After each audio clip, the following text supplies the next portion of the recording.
哎呀，刘嫂，这太沉了。别动大当家的，这新娘子啊，怎么能不戴凤冠呢？耳环给你戴上啊。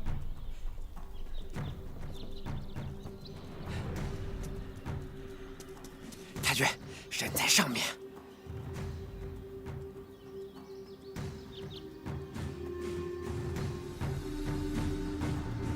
下来。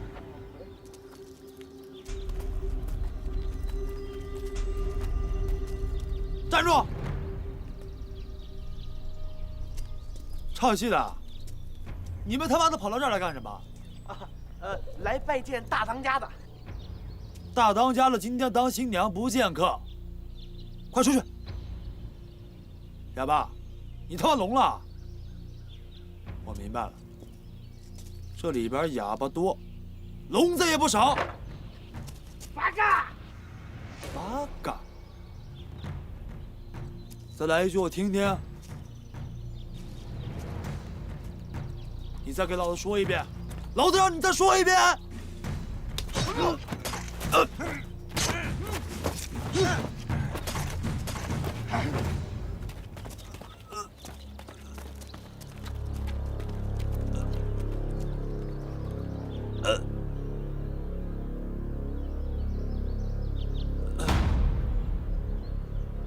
哎，刘嫂，这外边怎么好像有动静呢？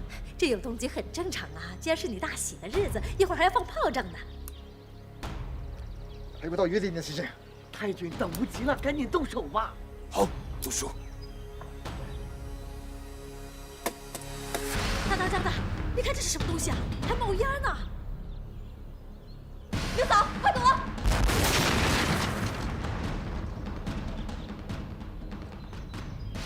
大功告成，这给这土匪婆娘预备的结婚炮仗可真够响。太君，此地不宜久留啊！赶快走。好，弟兄们动手！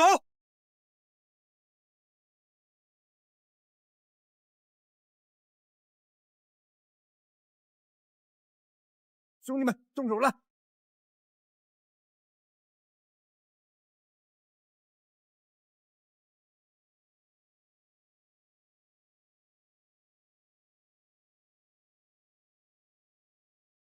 比约定的时间提前的，会不会是出了什么差错呀？志坤，一伙鬼子上了青龙寨，关隘也被他们占了。啊！婊子养的，掐着日子给老子送礼来了。走，走！快点路上，快点叫声，快！快！二当家的不好了，出了天大的祸事了！怎么了？大当家被炸死了！啊？什么？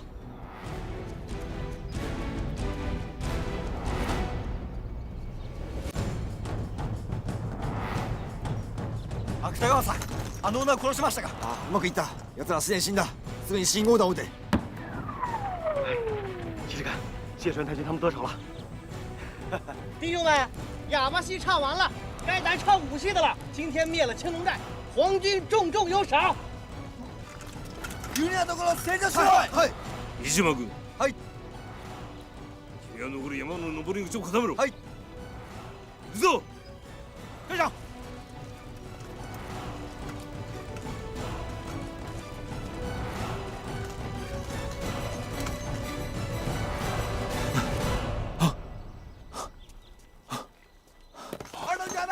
志坤，你不能去，危险！二当家，你不能去！闪开！闪开！走！二当家。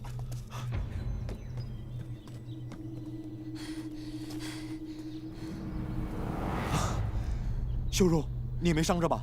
那伙人是从哪儿冒出来的？一伙鬼子汉奸，假扮戏班混进了山寨，竟然敢耍我！此仇不报，枉自为人！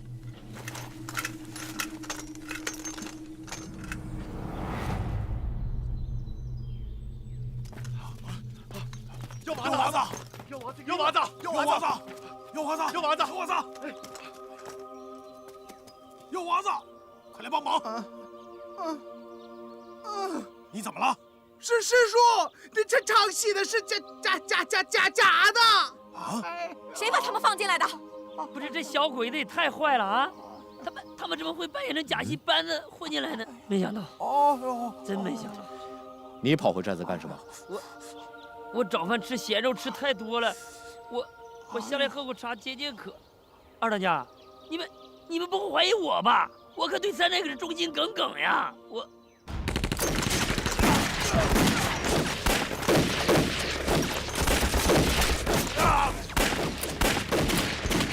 从峭壁绕到关隘另一边，等我上了峭壁，控制住鬼子，咱们就一块冲上去，杀他个干净。不行，太险了，掉下去就是摔得粉身碎骨。眼下只能拼死一搏了。好，我陪你去。好，你们俩小心啊！前进！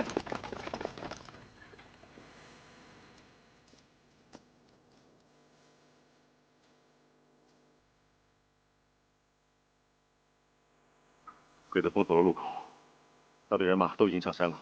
是我们来晚了。事不宜迟，趁着这回鬼子人数不多，咱们借着地形的掩护，架好迫击炮，轰翻他们。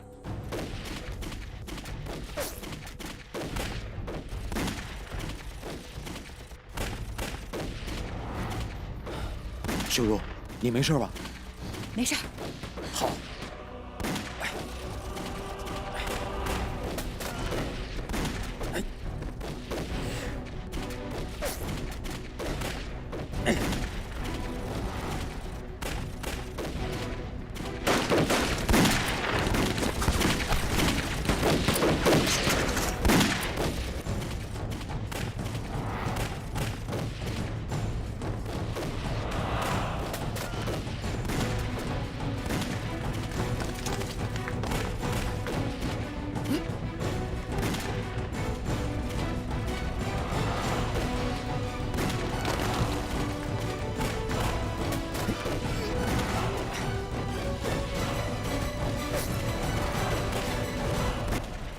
娃子有伤，留在这儿别动，其余的人跟我走。没事。快！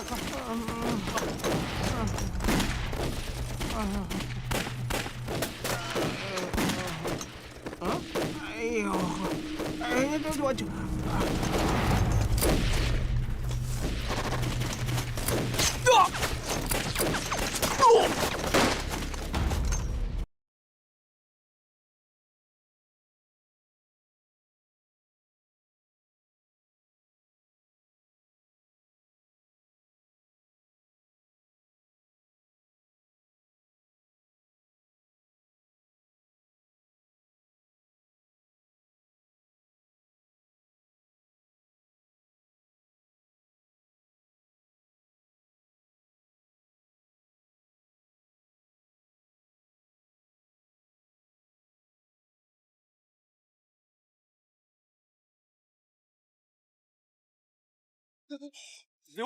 刘子，你是拿枪瞄大当家的呢吧？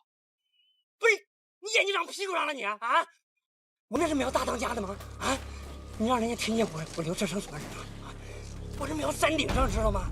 万一那山顶上有个小鬼子给咱大当家的打黑枪，是不是？我不给他一枪吗？这行了，你反正拿枪瞄着我，我就瘆得慌。你去那边打去。这大脑袋呀！你总是把我陷入不仁不义当中啊！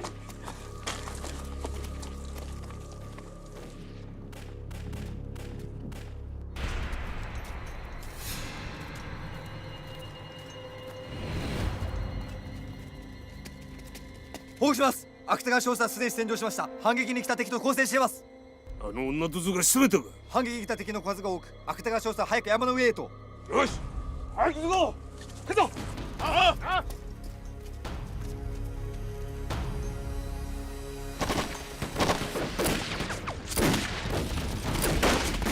弟兄们，冲！冲啊！冲啊！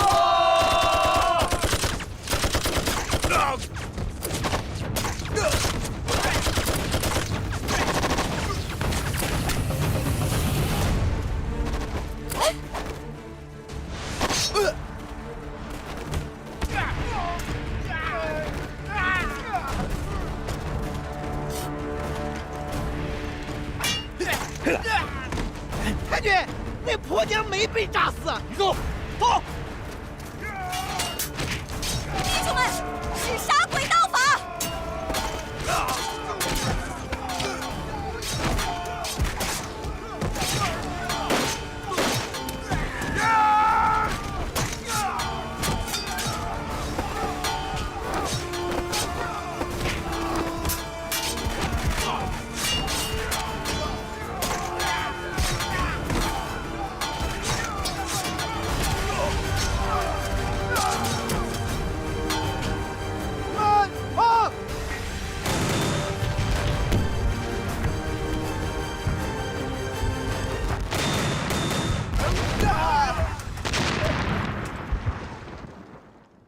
兄弟们，上去灭了那伙鬼子！快点，快点，后面们接着！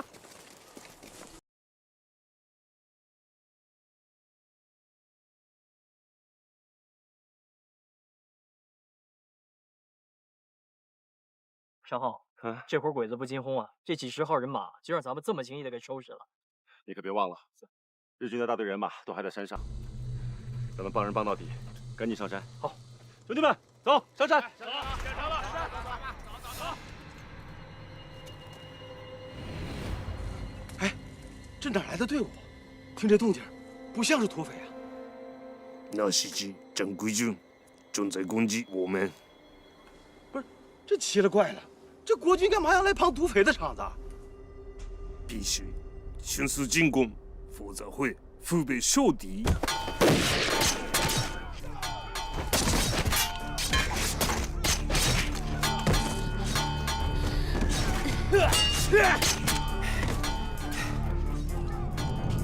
修路，修路，你没事吧？没事。我听山脚下山炮打得特别厉害，谁来帮咱们场子？那是唐地镇的官军，是葛大少爷带来的。官军会来帮咱们？修路，修路，修路，师叔，快拿军伤药！秀茹，秀茹怎么了？伤了。快！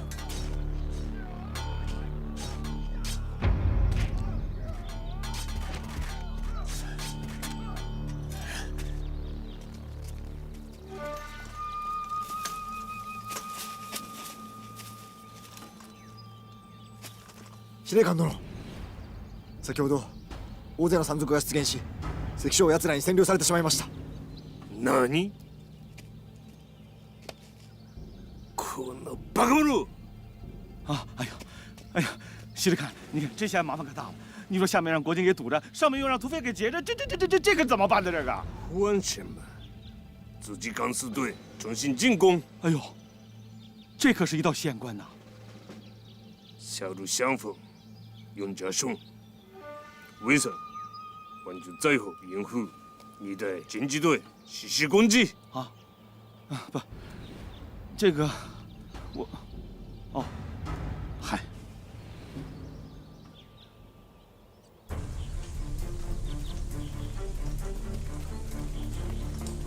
鬼子来了！把我的炮拿来！施主，施主来了！施主在哪？我这儿。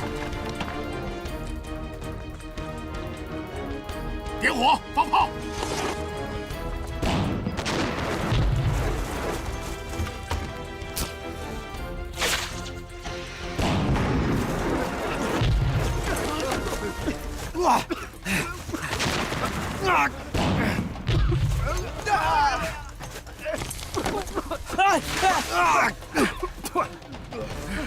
司令官，司令官受伤了，赶快搭急救包，快点！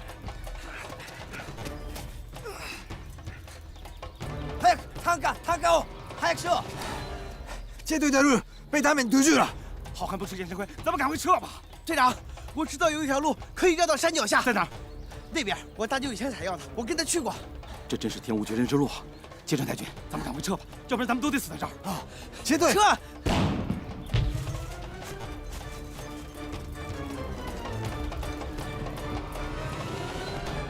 哎，师叔，你这炮弹威力好大呀！那是，想当年我用它来对付围剿的官军，几炮轰下去就死伤一片一片的，从此以后，他们再也不敢来对付咱们青龙寨了。哎，不对呀，师叔，小鬼子不见了踪影，会不会开溜了？哎呦，坏了！他们是不是走采药的那条小道啊？你们在这儿守好关口，好，其他人跟我下去看看。好，师叔，小心点啊！快点，快点！哎，快点！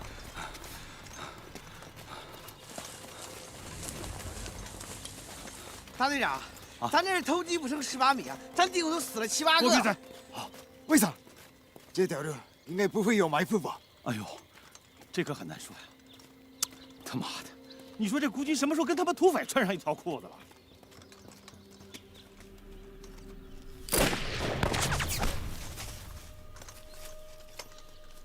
前面什么情况？前面藏有人马，准备战斗。别放枪！对面是唐地镇的官兵兄弟吗？我们是青龙寨的。是老阎国前辈吧？是啊。我是葛昌浩。哦，嗨。哎呀，果然是葛大少爷啊！又让秀如猜着了。猜到什么了？你带兵来帮场子。那鬼子呢？鬼子都去哪儿了？让你们抄了后路，不敢逞强，拐小道跑了。哦，大当家的在哪儿啊？他受伤了。受伤了？伤得严重吗？流了好多血，还昏迷着呢。那得赶紧救治啊！孙连长，你赶紧派人回一趟唐地镇，把军医官找来。好，你们几个跟我来。是，走走。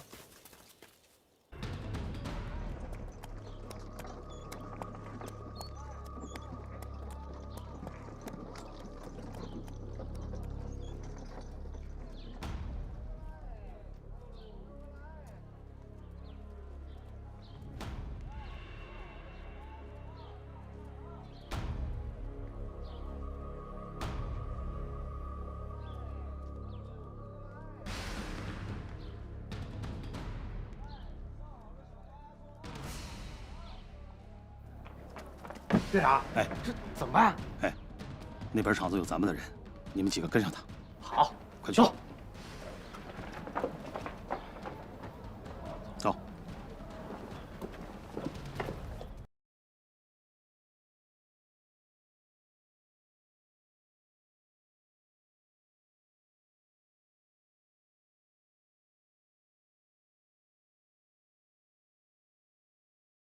动手！是，哎呀！观众回来，起来，抓活的，扶起来。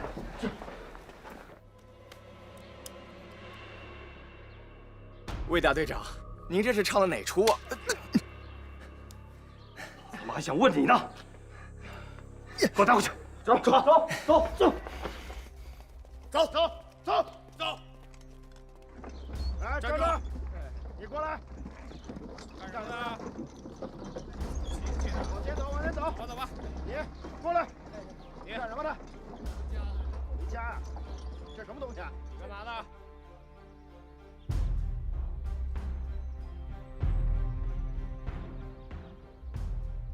就送到这儿吧。谢谢你了，请回。帮人帮到底，反正这车也雇了，就让我再送你一程吧。那位唱戏的弟兄，不会出什么事儿吧？应该不会。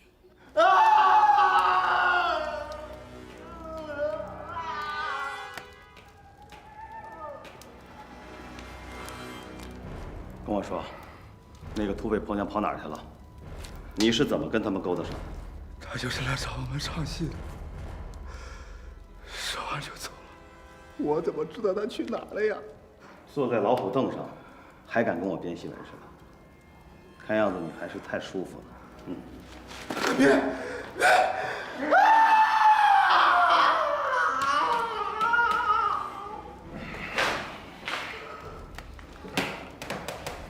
哎，你吃过烤肉吗？特别是放点香菜，再放点香油，味道尤其不错。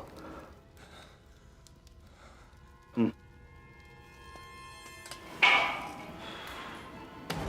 别再折磨我了！我只是个唱戏的，我知道了，已经都说了，别再折磨我了。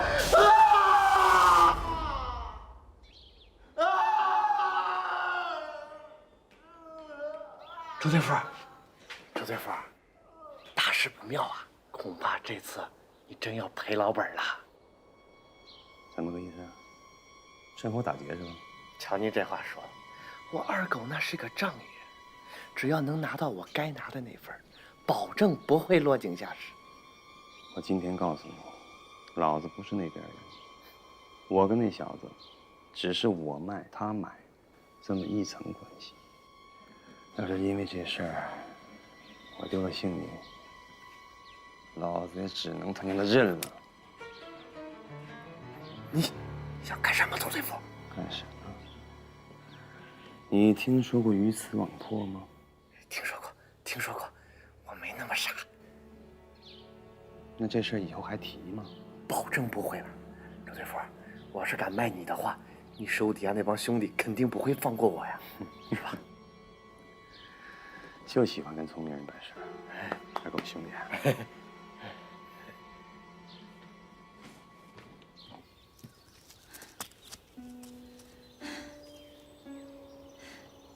我想叫你一声姐。好，我就认下你这妹子。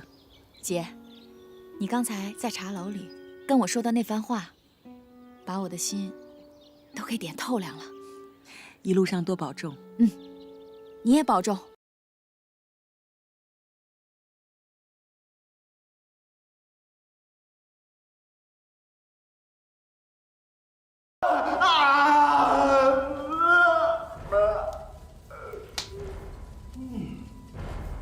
你别说，你身上这肉啊，烤着还挺香。要不要我拿一块给你尝尝啊？啊？别再折磨我了，死我了！我操！太他妈招了！你说你早这样不就好了吗？省得我在你身上烙肉饼呢啊！给我拿口水喝，渴死我了！哎，给他打张嘴吧。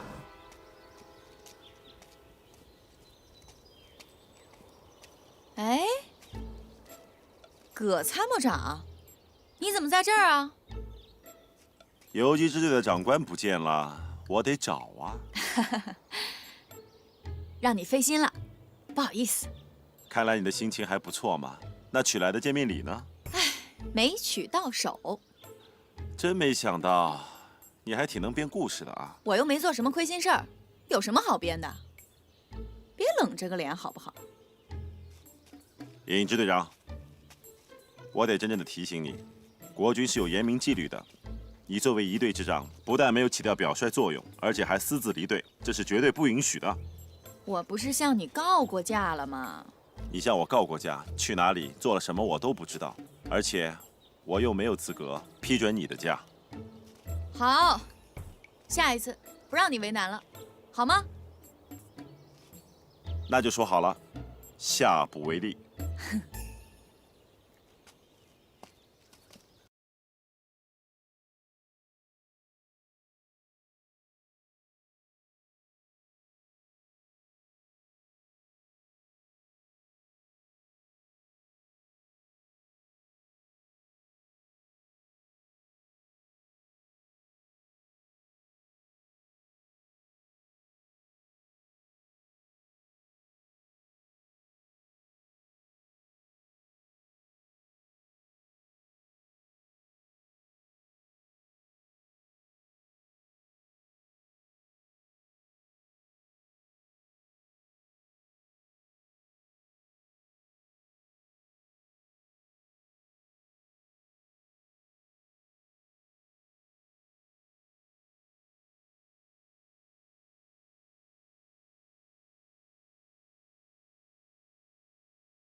你是还想再犯下一场大祸，再害死几个人吗？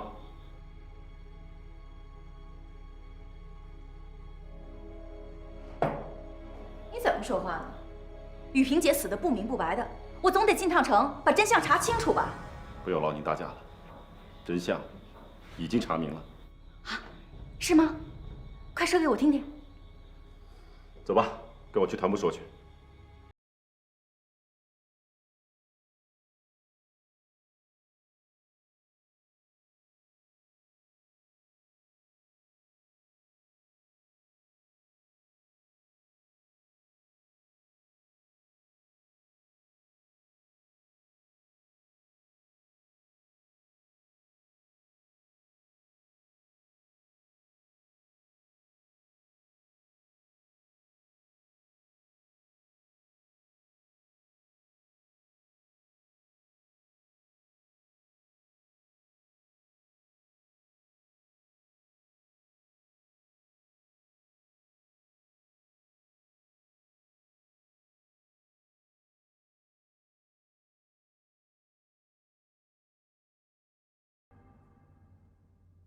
你知道我现在最后悔的事情是什么吗？就是我一念之差，让邱团长收编了你这个招惹祸事的婆娘。骂得痛快！师兄，把枪放下！我让你把枪放下！葛参谋长，你可以现在杀我，但是在这之前，你先告诉我雨萍姐到底是怎么死的。好。前天，你死乞白赖地要求雨萍姐到茶楼见面，被保安侦缉队发现了你的行踪，他们在茶楼外面设防抓捕你。是季承东换了你的衣服，引走了那帮人，而雨萍姐冒险送你出了城，这说的没错吧？接着说。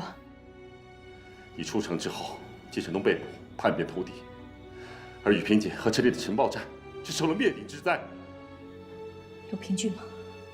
季承东已经被抓到了团部，交代的一清二楚。那他人呢？被团座就地正法，现在人赃并获，你还有什么好说的？我没有什么好抵赖的，大错已经闯下了，雨萍姐也已经死了。你说吧，我到底要怎么办？现在摆在你面前只有2条路，第一条，跟我去团部，接受军法处置；第二条，你可以抗拒不从，那就别怪我做出不智之举了。你他妈的越说越猖狂啊！你动弹一下试试。志坤，葛参谋长，刚才你说的话我听了个大概明白意思，可我们秀茹是无意犯下的错误，你看能不能通融通融？军法无情，无法通融。师兄，你干什么？给脸不要脸的东西！秀茹，一不做二不休，带上弟兄们反水回青龙寨吧。对，反吧！大当家的要是去了团部，那肯定没活命了，那这个毙了。秀茹，别犹豫了，拿个主意吧。我去叫兄弟们去！你们给我出去！出去！快出去！出去！出去！弟兄们，都加把劲儿，这防爆洞啊，一定要挖得深一点。是。师叔，怎么拿这么多烟丝啊？能抽得完吗？哎，这可不是烟丝，这是我给小鬼子准备的好东西。是火药吧？可你这么包着，很容易受潮的。也不是火药，啊，到时候啊，让你们看一场好戏。走吧。大家都抓把劲儿，好嘞，努点力。不用了，谢。咱们深点。谁他妈这？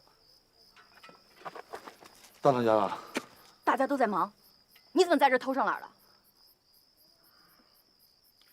我挖一天了，我刚休息一下，腿都折了。我告诉你，鬼子已经到了山脚下了，你还不赶紧挖？你等着挨炸呢吗？我们上来是干仗的，不是躲猫洞。挖这玩意儿有鸟用啊？有没有用我说了算，赶紧挖。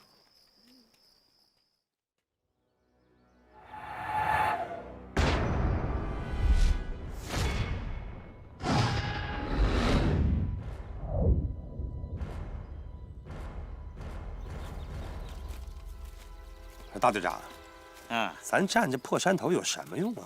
不懂了吧？我跟你说呀，大有用处。这其中的奥妙你是猜不到的。大队长，你给开导开导。好啊。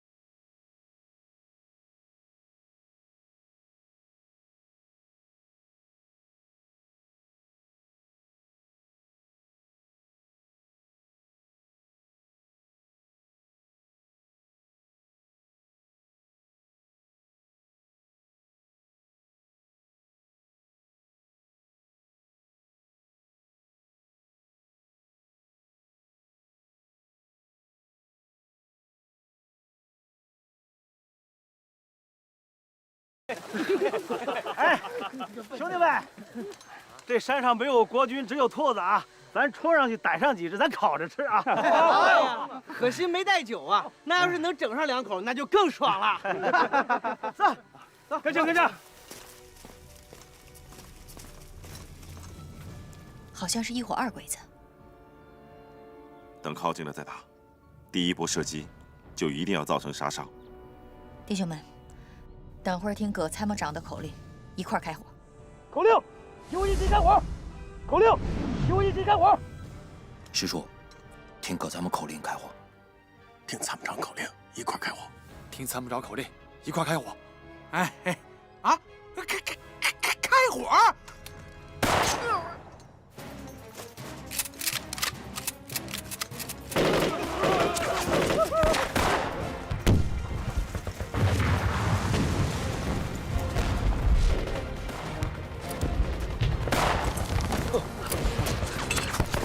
大队长，你失策了！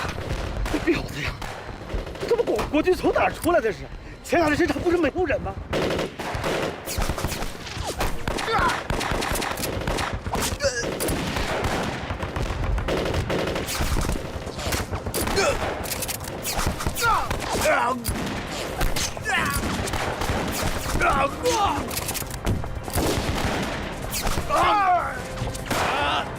狗娘养的！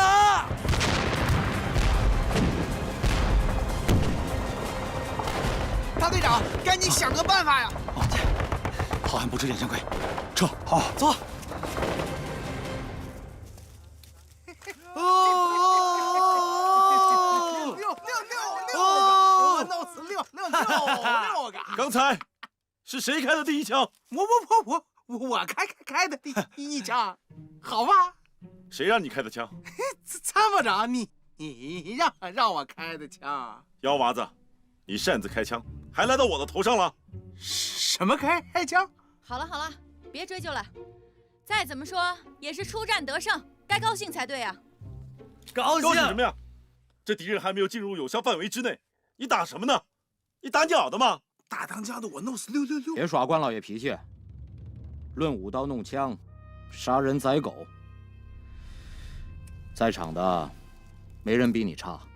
师兄，少来这话，打正规仗要听葛参谋长的。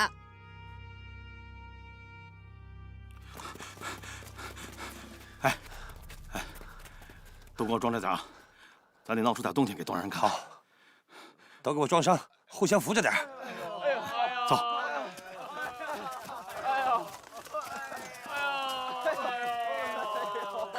心里真是没想到。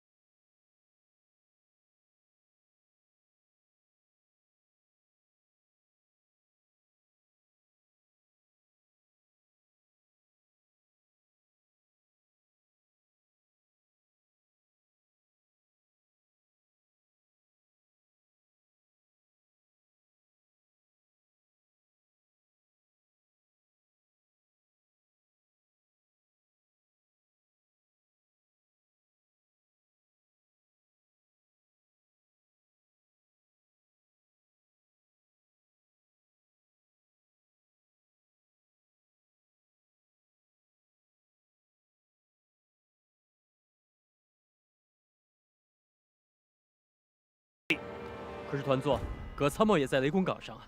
派人把他叫回来。他的差事应该是在团部。葛参谋长，你跟小鬼子打过几个仗啊？陆陆续续打了有几十场仗了吧？几十仗，那不成了老兵油子了？哎，胜仗多还是败仗多？说来惭愧，还是败多胜少。这打仗啊，最终拼的还是国力。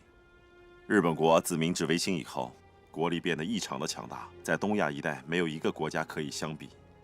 哎，既然你说那个明什么为什么的那么好，那咱们中国为什么也不学学，也变得强盛些？是啊，对呀。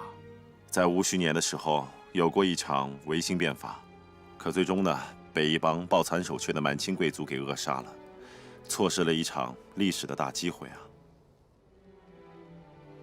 哎，参谋长，你真有本事，你知道真多，学问多，还尽打败仗。马杆儿，你们都记着，上阵拼的是真功夫，光耍嘴皮子屁用没有。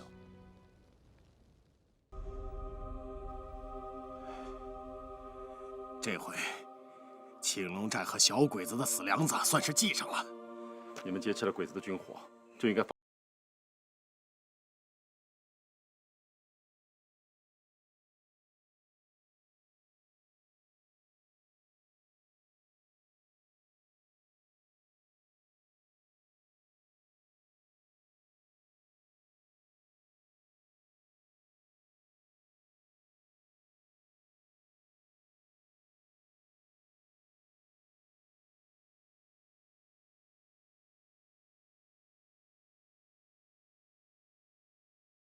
军火无力再战才撤退的。那就算我们都帮过了。张浩，军医应该在来这儿的路上，队伍在关隘前集结待命。好，那你先带队伍返回唐地镇。雨萍姐伤了脚，在山上路口等着，记着把她带上。好，我在这里等候军医。好，你放心交给我吧。走，跟上啊！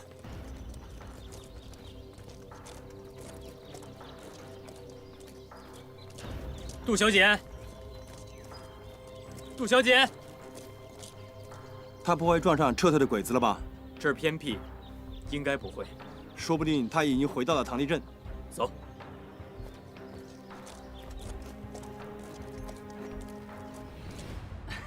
大家也不用太紧张，咱们那大当家福大命大造化大，这点小事算啥呀？这肯定能挺得过去。你说什么你啊？大当家的如果活不成，账就算在你头上。不，秃子，你能不能说点人话？你这跟我有啥关系啊？凭啥算我头上啊？你说，守关隘那天是不是你在守着呢？啊？鬼子他怎么混进来的？你说，不是，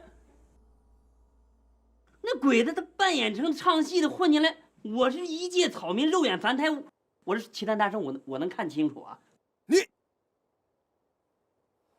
刘四儿，那天他们上山，你为什么不开枪查看查看呀？我当时我也懵了，哎呀，那领头的这小崽子太会说话了，他说那箱里放的是保佑平安的神符啥的啊，一开个光以后完事就不灵了。我也是想图个吉利，就上当了呗。你小子平时这么有心计，这件事怎么这么轻易就让他们给蒙骗了？对啊，你说，这不就谁没有犯糊涂的时候啊？这就聪明一时，糊涂一时呗。行了，都别说了。刘四儿，这次山寨遭祸，跟你脱不了干系。是，这事是我办的不对，我知道，大家都赖我，我也不想解释了。二当家的，反正你看着处理吧。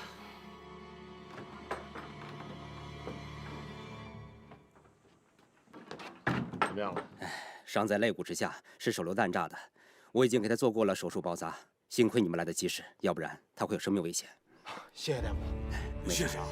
下一步最重要的就是让他静养几天，我会给他准备一些消炎的西洋药，你们记得让他按时服用。好，走吧。啊，您辛苦受累了。应该的。神医，慢走。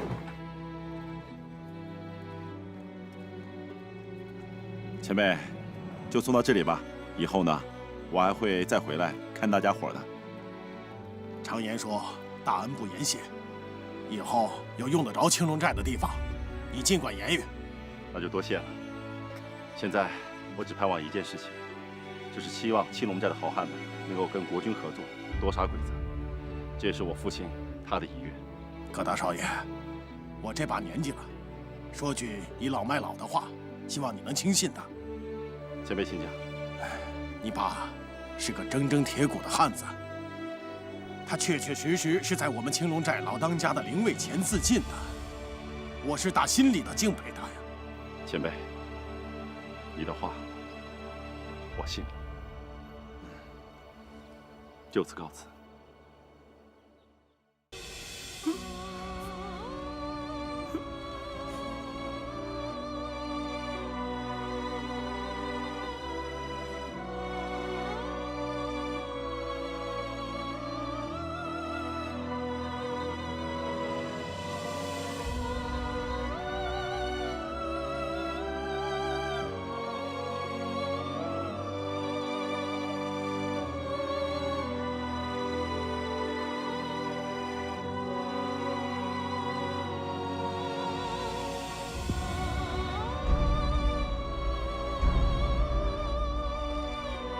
下葬！不能下葬！不能下葬啊！下葬！有娃子，有娃子，别这样！干什么有娃子？死了！他没死！脱粉！快拿！有娃子，有娃子！别这样！有娃子，别这样！有娃子！有娃子！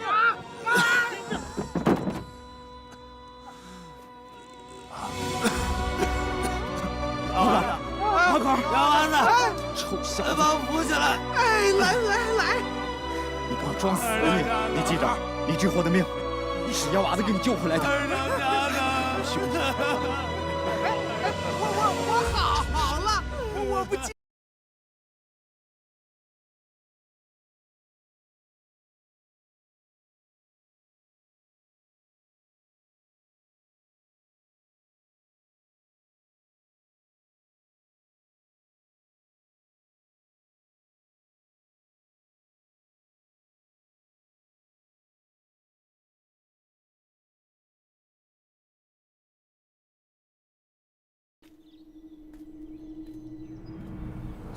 搜他！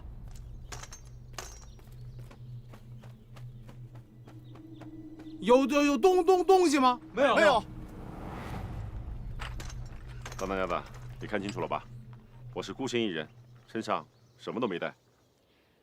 你是来下战书的，还是来探虚实的？都不是，有一桩误会事情，想和你商谈商谈。什么事儿？请问大家呢？郭班主是不是在您的寨子里？是啊，正绑在梅花桩上，准备取他的心肝呢。千万不要杀他，这件事情另有隐情。废他妈话，杀不杀你说了不算。对，这是在我们寨子里，我们说了算。他假借唱戏，带着鬼子汉奸上了我们青龙寨，害死我们众多的弟兄。这种人就不能让他活着。没错。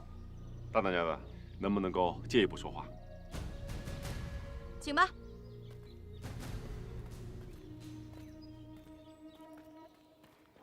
什么话呀？非得背着人讲？大当家的，能否看在我的薄面上，放过班主一马？你救过我一命，青龙寨也欠你一个天大的人情。按理说，我应该答应你。可是，你实话告诉我，郭班主他真的是你队伍上的人吗？大当家的，他的身份特殊，我也只能说到这里了。好，我让你先见见他，但是杀不杀他，我现在还不能答应你。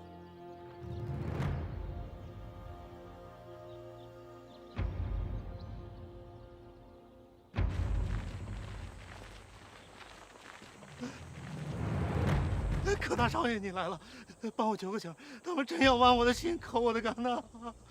葛大少爷，这样的怂包货色，值得你为他开口求情吗？大当家的，还请阶下留人。别杀我，真不是故意谋害青龙寨的，接我的儿也不敢呢。我是个唱戏的，我为杜小姐组织工作。别再胡说八道了！我没胡说，我只想活个命。大当家的，还请你不要意气用事。不管怎么说，闭嘴！郭班主，你个吃开口饭唱戏的，也算是个江湖中人，义字当头的道理不用我讲，你应该懂。你说是受了魏大彪的逼迫，才带着鬼子上了青龙寨，这我信。但你明知道他们上山是为了杀人作恶，却为了保全你一条狗命，害死了我众多弟兄，差点毁了我青龙寨的100年基业。你说我杀了你这个贪生怕死、忘恩负义的无耻小人，难道有什么不应该吗？大当家的，你此番话义正辞严，我葛长浩完全认同。那你是什么意思？还请大当家的能够以大局为重，网开一面。什么大局小局的，少扯他妈鸟蛋！二当家的，国军和青龙寨不能因为自成过节伤了和气，我们还要在一起并肩杀鬼子汉奸，这才是以大局为重。葛大少爷，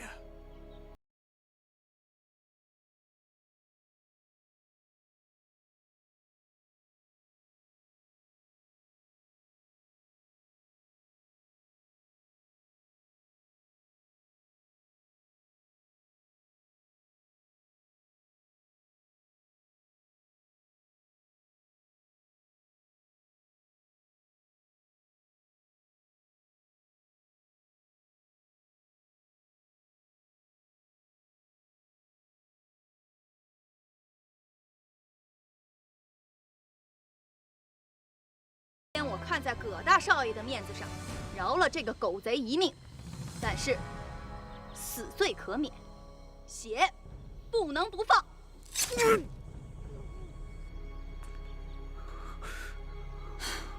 这是疗伤的金疮药，赶紧下山去吧。是大当家。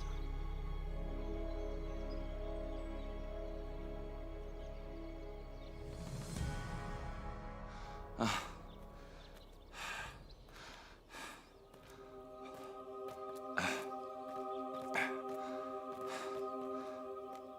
小心点，看脚下。哎，快，常浩，孙连长，来，帮我接一把，拉不住了。高参谋，看来你跟那伙土匪交情不浅呢。张副官，别老是阴阳怪气的啊！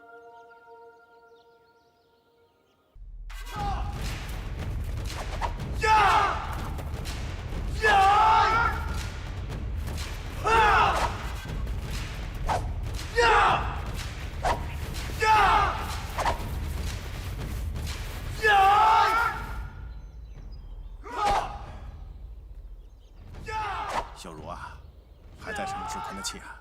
嗨，我才没他那么小心眼呢。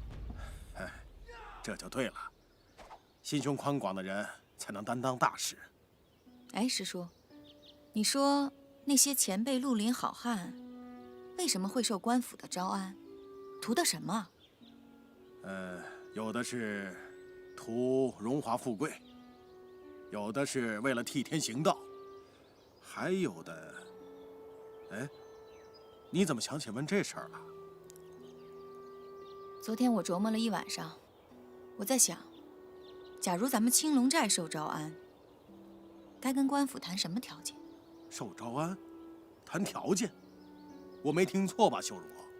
师叔，不瞒你说，昨天我在唐地镇和葛大少爷谈起过招安的事儿。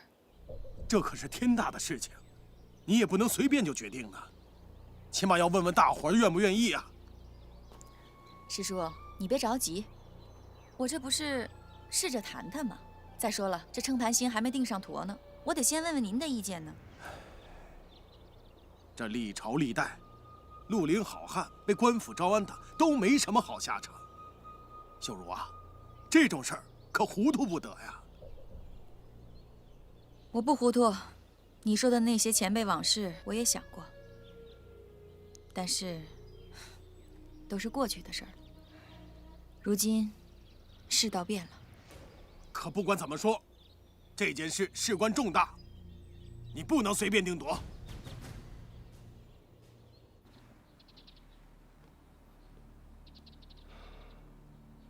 爸，青龙寨的那位大当家和各位好汉想下山为国效力杀鬼子，我想尽力促成这件事情，也好告慰您老人家的遗愿。我不想受招安。俗话说，宁做鸡头，不当凤尾。咱们凭什么受别人管束？毕竟，咱们顶着个让人不待见的名声。土匪嘛，我不在乎。师兄，我想带着弟兄们下山，不是为了升官发财，而是为了一心一意打鬼子，报仇雪恨。留在青龙寨上就打不成鬼子吗？我看啊，这件事儿咱们3个其实议不好，还是把大家伙叫到一块儿商议商议吧。对，应该。只要多数兄弟愿意下山，我不拖后腿。秀如，你看呢？好，就这么办吧。今天把兄弟们召集过来，是有件大事要商议。这件事儿呢，关系到众弟兄的前程，甚至是自家性命。现在大伙把耳朵都给我竖起来，仔仔细细听大当家的说道说道。在说这件事儿之前，我想问问各位弟兄，当初大伙是因为什么上的青龙寨？因为什么吃上绿林这碗饭的？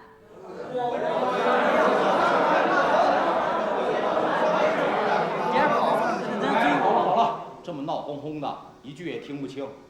我先说我吧，我为什么上的青龙寨，是因为跟我订娃娃亲的一个媳妇儿，被一户大户人家给抢走了。老子半夜摸进他家，一刀劈了那个老淫棍，这才亡命躲上了青龙寨。师叔，你呢？我是给财主扛长活，受不了他的气呀。正好赶上青龙寨的好汉们下山劫富户，我就带着他们抢了我东家的钱粮，跟着一起上山入了伙。我来说说我吧。我从小就被卖给人家当童养媳，摊上了个尖酸刻薄的公婆，每天折磨人。9岁那年，我被折磨得实在活不下去了，就偷偷跑上山，打算跳崖自尽。大当家的，你还是跟大伙说说正事吧。好，在场的各位弟兄，上山的缘由各式各样，但有一点相同，都是被逼着落草为寇。这几天我一直在琢磨，咱们不能顶着土匪这顶帽子过完这辈子。眼下有一条人间正道摆在眼前，那就是受官府的招安。用他们的话说，叫做改编。咱们换上官军的衣裳，杀鬼子，杀汉奸，堂堂正正做场人。在场的，愿意的就跟随我下山，不愿意的绝对不勉强。当然，你们能听我说完这一番话，也算是一场生死缘分。咱们大家永远都是好兄弟。对，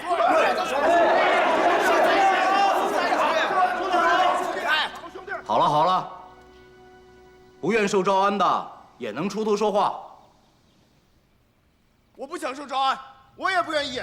我和兄弟们大碗喝酒、大口吃肉的日子还没过够呢，对不对啊？对，我也不想受招安，看来不想收招安的人不少啊。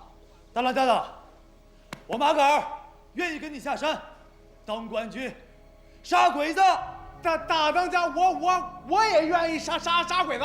对，我也下山。秀茹，要不让大伙儿分开站站，看看哪边人多。也好。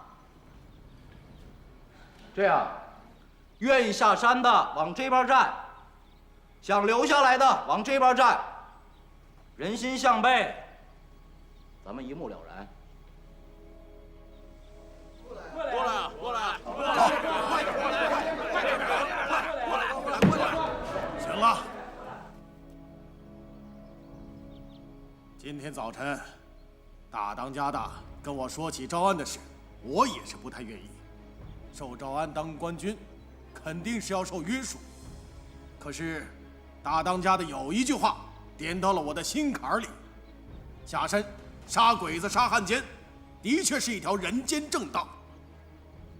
我就倚老卖老的说一句话：是条汉子就别做缩头乌龟，跟着大当家的一条道走到底，跟大当家的干到底！干到底！还有谁说话？站出来啊！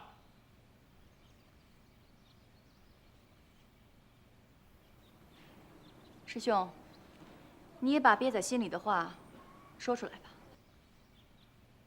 我没什么可说的，我听大伙儿的。好，大当家的，这样人心就算是齐了，你就代表咱青龙寨弟兄去谈招安条件吧。好，师叔、师兄，在场的众位弟兄，我尹秀茹向你们担保，谈招安，绝对不会让大伙儿跟着我遭罪、受委屈。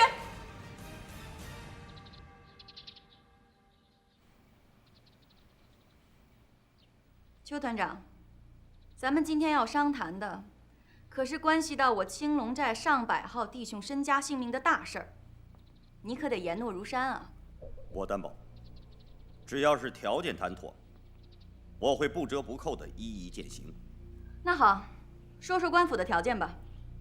条件包括以下几点：一，按国军收编各路草头武装的惯例，不拆散部队；二，按新编的人数，定期拨发军械粮饷；三，与现役国军部队一视同仁。改编过后，队伍打什么旗号？改编之后的番号为国军新编69军386团游击支队，连级编制。这个支队长嘛，当然由你大当家的来担任了。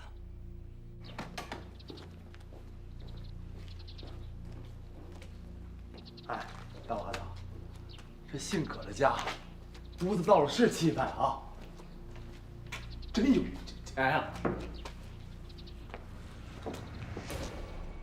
改编过后，队伍就驻扎在唐地镇，先行整训。大当家的，如果对我们团座提出的上述条件没有什么异议的话，其他的细节事情咱们都好商量。邱团长开出的条件我能接受，公平对待这一项我最为看重。希望你能说到做到，不拿青龙寨队伍当后娘养的对待。我是行伍出身，我知道该怎么带队伍。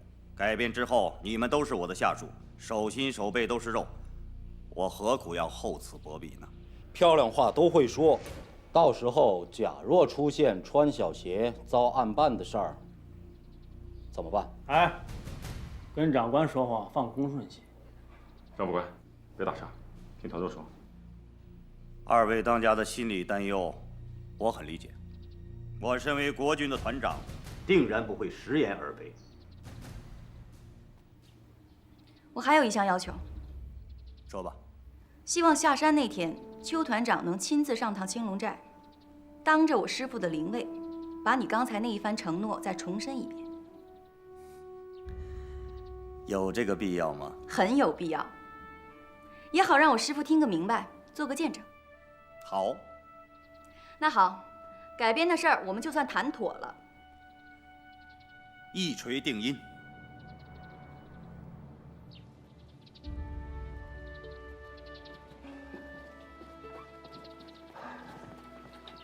大当家的，从今往后啊，我就可以改口称你为尹支队长了。哎，先别忙，等正式换过衣裳再改口，不迟。陈浩，改编的事儿谈成了啊。这两位当家的你应该都不陌生。这位啊，是我们团部特务连的孙连长。我们不只见过一次面了，以后大家吃上一锅饭了，还请孙连长多多关照。不必客气，以后啊一块儿齐心协力杀鬼子。杀你？嘿，这位兄弟感觉很面熟啊。你忘了我，我忘不了你。孙某好像没有得罪过你吧？哎，就孙连长，你的记性太不好了。上回在青龙寨的岔路口，你还给了这位兄弟一个耳光，你就忘了？这边。孙某多有得罪，兄台多多包涵。算了。